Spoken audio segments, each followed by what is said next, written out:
Today, on this New Year's Eve, I want to just talk to you for a few minutes about how to have the best year. Como ter o melhor ano. How in 2024 are you going to have the best year? Now, I love the start of a new year because I feel like at the start of a new year, anything is possible. Just think about, in a year's time, you could have learnt a new language. I might even have learnt Portuguese in 12 months' time. In 12 months' time, you could have learnt a new musical instrument. You could have become a master Rubik's Cuber. You could, you could have read 52 books, a book for every year, for every week of the year. You could have watched the 100 best movies of all time in the next year. Just think of the possibilities. But I've been so pleased to discover that I'm not the only person who gets excited at what the possibilities are of the future. And in the book of Ecclesiastes in the Bible, the author calls himself the teacher, and it's most likely it was King Solomon. And he is on a search for meaning and purpose. He's on a search for how to have the best year ahead. And he tries out some different possibilities of what life could look like in the year ahead for him. And I wonder at the start of this new year, perhaps maybe we're looking to some of the things that King Solomon was for how to have the best year ahead. So I thought we'd have a look at a few of the things that he tries out. First thing that King Solomon tries out is pleasure, fun, and parties. Now we've got a picture of the best party in the year, Copacabana. Maybe some of you will be there on the beach tonight having the best party of all time. Now, that is what Solomon tries. He has parties, he has laughter, he has wine, he has the best food and drinks, the best movies, the best entertainments. And he thinks maybe that's the best way to have a great year ahead. Now, if you're going to Copacabana tonight, I hope you have an amazing time. Or whatever parties you're doing, I'm sure it's going to be amazing. But what Solomon finds out is that he's not sure that fun and pleasure and laughter is the best thing to have a great year ahead. So he tries something else. He tries work. Is having a successful job, a great career in the next year, is that going to be the way for each of us to have the best year ahead? Well, Solomon, he tries a few different businesses. He goes into construction. He goes into the wine industry. He has a landscape gardening business. He runs the waterworks. Actually, he ends up with a huge workforce, one of the biggest businesses in the whole of his land. But he decides, no, that's maybe not the best way to have the best life in the year ahead. So he tries something else. Next thing he tries is making money. He makes cash. I think we've got a picture of someone with a lot of cash. Maybe this is what you're hoping 2024 is going to look like for you, that by the end of this time next year, you will have mountains of cash. Well, Solomon makes a lot of money. He makes actually more than whole countries have. But he decides, no, maybe that's not actually the way to have the best life. So he tries another thing, and he turns to romance. Ooh. Maybe romance will be the thing that makes 2024 the best year ever for you. Well, Solomon had, I think he had 700 wives, and then he had another 300, I suppose let's call them girlfriends. And he actually decides, and he finds out, it's not going to give me the best year ahead. So the last thing Solomon tries, is fame. Now, I am sure Solomon was the best dressed person of his time. He had the most finely shaped muscles. He was the coolest guy, had adoring fans. Solomon possibly was even more famous than Harry Styles, if you know who Harry Styles is. Yet, after trying all of these different things, money, fame, romance, success, pleasures, this is what Solomon concludes in Ecclesiastes chapter 2. He says this, he says, "Yet, when I surveyed all that my hands had done and what I had toiled to achieve," this is his conclusion, "everything was meaningless. A chasing after the wind, nothing was gained under the sun. And I think what Solomon discovered is best summarized by the great philosopher and former James Bond actor Pierce Brosnan. This is what Pierce Brosnan says. Pierce Brosnan famously said, "Fame is like a big piece of meringue. It's beautiful. You keep eating it, but it really doesn't fill you up." Now, none of the things that Solomon tries are really bad in themselves. Well, maybe the 700 wives is not a great start. But pleasures, work, money, fame, none of those things are bad in themselves. It's just that he discovers that they are not the solution for the best life. They're not the solution for the best year ahead. And I wonder for us if maybe as we look ahead to the new year, we're looking to some of those things in some small way to give us joy and happiness over the next year. I heard about a man who worked in a factory. And at the end of the day, he wheeled out of the factory in a wheelbarrow a small package. And as he got to the security guard and the security gates, he was stopped, and the security guard said, "Show me what's inside that package."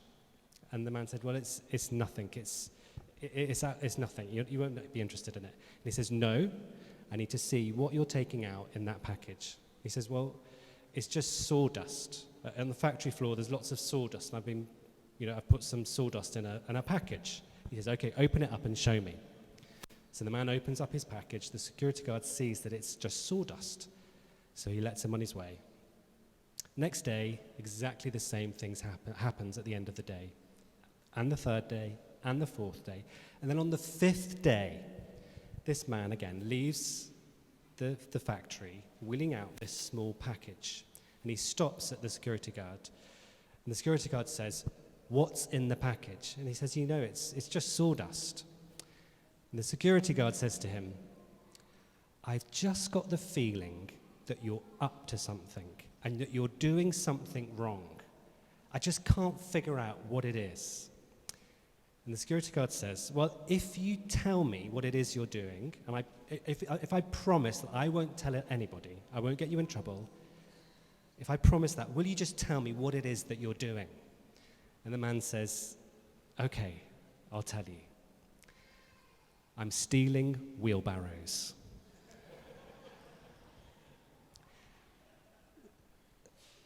Sometimes we focus on the wrong thing. We get focused on the wrong package, the wrong priority, and we lose our perspective of the bigger and the better thing. So what is the bigger and better thing for 2024? How can we have the best year ahead? Well, a little bit later in the book of Ecclesiastes, Solomon comes to some great wisdom. And I want to read to you from Ecclesiastes chapter 4, starting at verse 8. The words are going to come up on the screen. He writes this: "There was a man all alone. He had neither son nor brother. There was no end to his toil, yet his eyes were not content with his wealth. 'For whom am I toiling?' he asked, 'and why am I depriving myself of enjoyment? This too is meaningless, a miserable business.' Two are better than one, because they have a good return for their labor. If either of them falls down, no one can help the other up. If either of them falls down, one can help the other up. But pity anyone who falls and has no one to help them up. Also, if two lie down together, they will keep warm. But how can one keep warm alone? Though one may be overpowered, two can defend themselves. A cord of 3 strands is not quickly broken."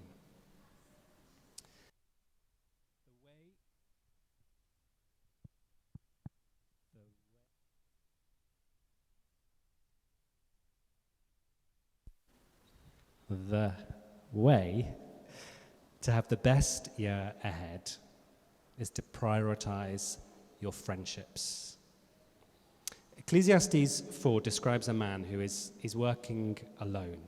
He's got some wealth, but he's got no enjoyment, no purpose. And the reason he has no enjoyment or purpose is because he's all alone.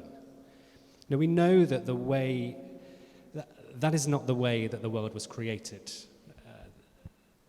The whole Bible story begins with a friendship, with Adam and Eve walking together with God in the garden, together as friends. The first thing Jesus does in his public ministry is gather 12 friends, and he built all of his ministry on friendship.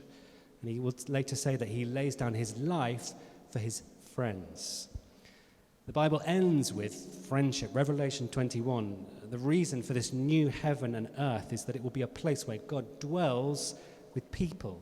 He will be together with his friends. Life is all about relationships. Firstly, a relationship with God, and then our relationships and friendships with others. You know, when Jesus is asked to summarize the whole of the teachings of God, he says, love God and love your neighbor. The best way for the year ahead is to prioritize friendships. Friendship with God and friendship with others. And in the book of Ecclesiastes, I think we find two pieces of wisdom for us for this year ahead. First piece of wisdom we get from Solomon is 2 is better than 1.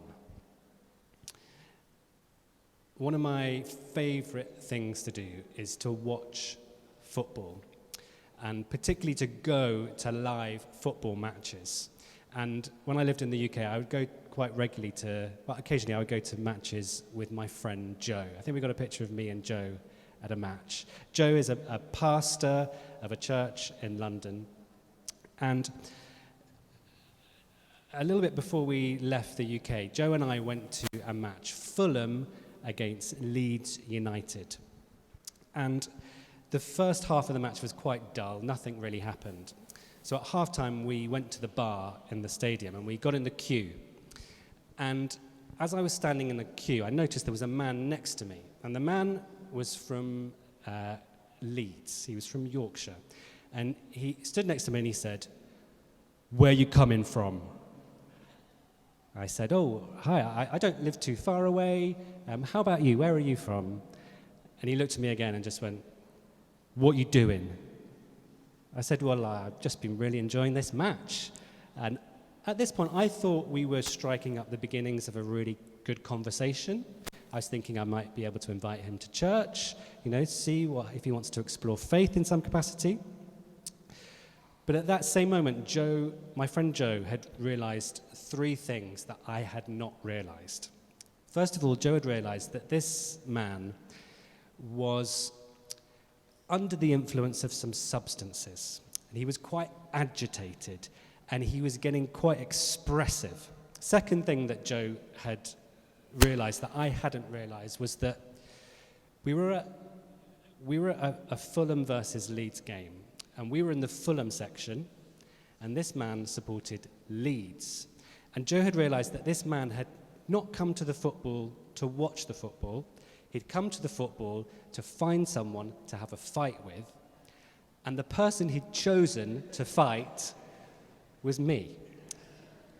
And then the third thing that my friend Joe had realized that I hadn't realized was that this man had a few friends who were a little bit behind us in the queue, and Joe had heard them basically just geeing up their friends, saying, "Knock him out, go on, knock him out."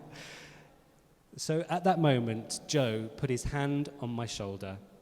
He led me away from that queue and out to another part of the stadium. So I can say Joe is not just a good friend. He quite possibly saved my life that day.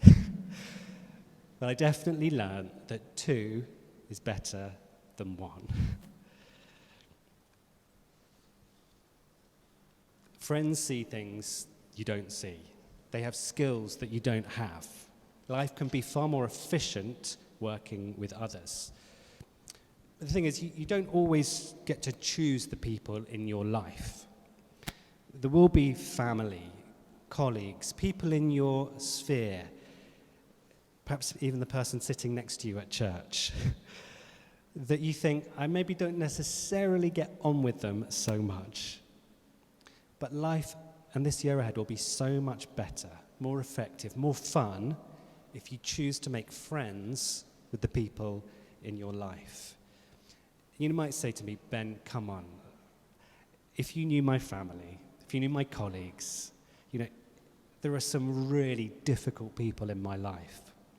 Well, I think when Jesus says, love your enemies, it's actually very practical.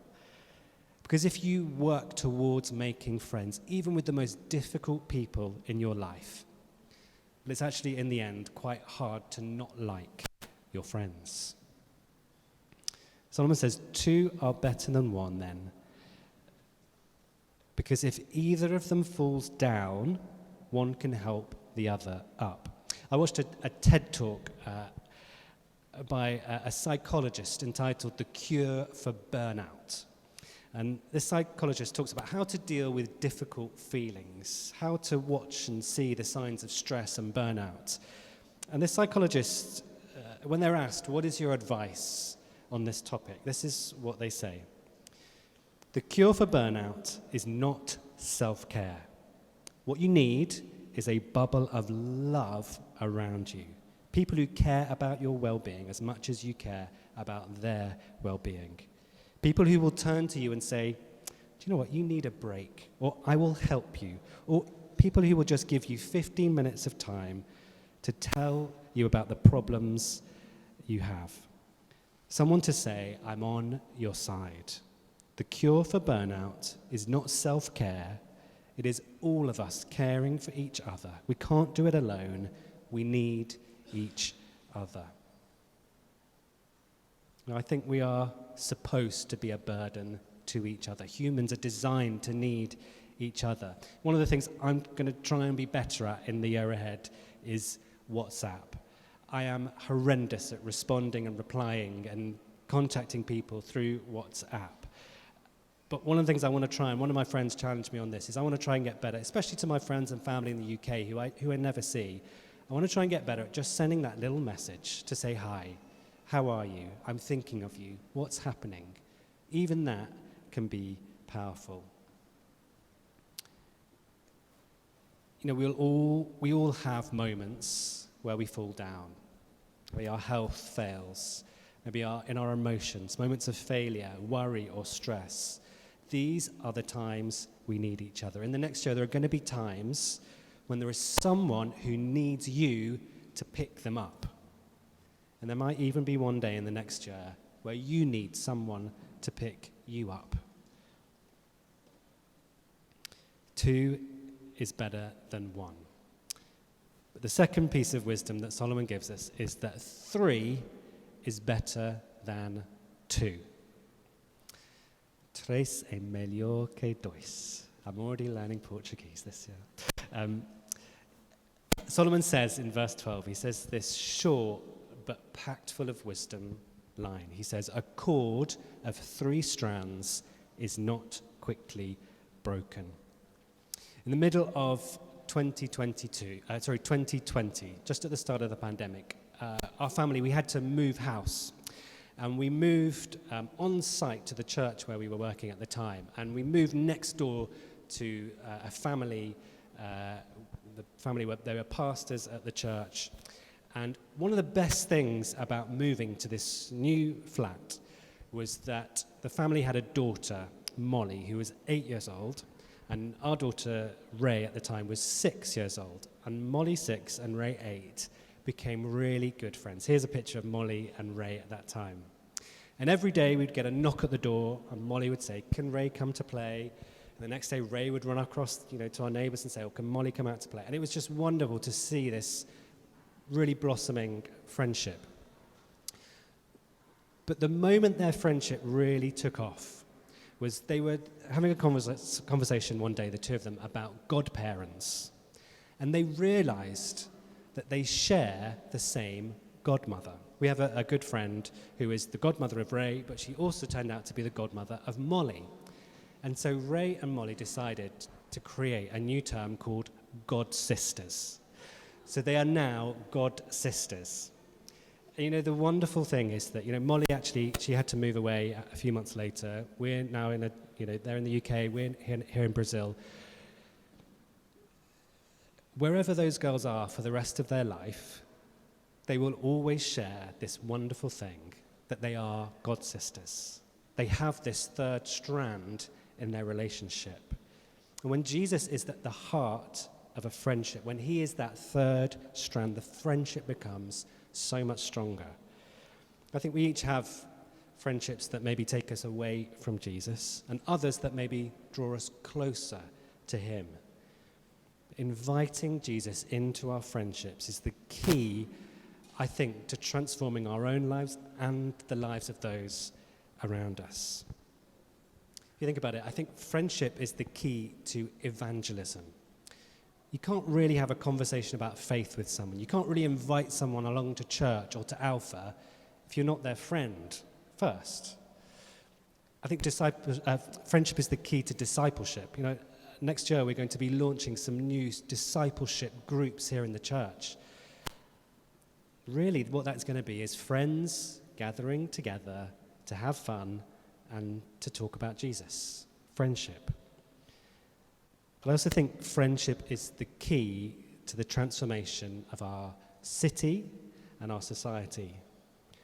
Friendship is going to be the key thing to seeing the lives of addicts, those without homes, those living on the margins of society. You know, I think we can see that giving someone a hand out is fine. Even giving someone a hand up is probably a bit better. But I think the way we see our society transformed is by giving each other a hand on, walking together with new friends, seeing a shared future together. So how can we do this in the year ahead? Well, to close, I think that the fuel for our friendships has to be realizing what kind of a friend Jesus is to us. You know, none of us are perfect friends. We so often fail in our friendships. We let down our friends. I know I do. And especially our friendship with God. The story of our lives is that we so often reject God. We choose other things, the so-called pleasures that Solomon seeks. So often we choose those things instead of the relationship and the life that God has for us. Ecclesiastes 4 that we read earlier, it says, there was a man alone, a man without friends or meaning or enjoyment. And actually that is where so often our bad choices leave us, alone and especially separated from this relationship and friendship with God. But the wonderful news at the start of this new year is that because Jesus is such a good friend, because he loves you so, so much, Jesus becomes that man alone. He takes the place of you and me. He becomes abandoned by everyone, by his disciples, by his friends, by his family. He dies alone on the cross so that you and me, we never have to be alone. Jesus laid down his life for his friends, for you and I, so that as he's raised to life, we can know this free gift of a friendship with him in this year ahead. We can know his presence with us. We can know his help. We can know a friend that will never leave. And the invitation, simply at the start of this new year for each of us, is a friendship with your Heavenly Father, an everlasting friendship. That is the kind of friend that Jesus is to you and I. I think that's the kind of friend he also asks us to be to each other. Amen.